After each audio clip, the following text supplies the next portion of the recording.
we're exploring 18 questions marketing needs to ask sales.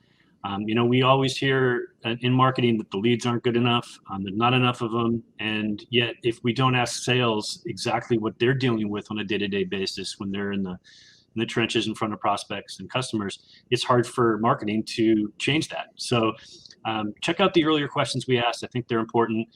Tackling 16 is Jason. Yeah. So 16 is, what do you think marketing could do better to support you as a sales team?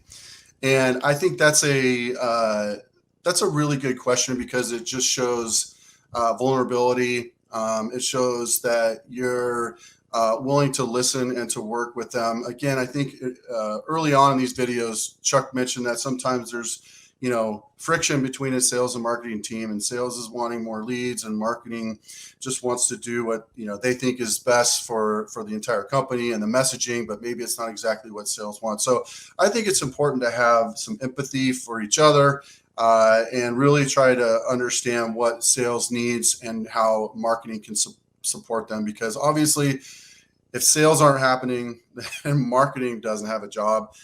So I think it's important to ask that job, how can you better support the sales team, and be ready to do some things that maybe you hadn't thought of or maybe you don't want to do, but would be best for the sales team. And I think that's good for the company. Yeah, absolutely. And number 17, what does marketing do well? It's nice to know what you're not doing well.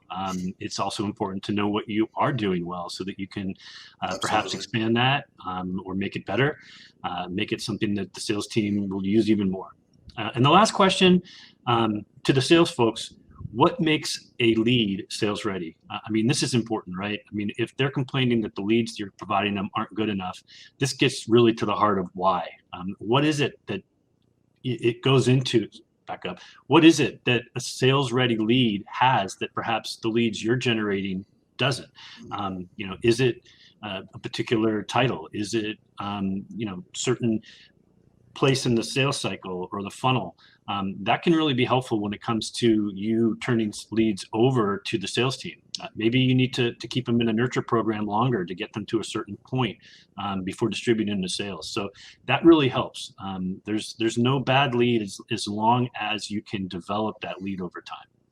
I hope you like these 18 questions. Go out, ask your sales team, get some insights, and make some changes to the marketing process, and I think it could be better for it.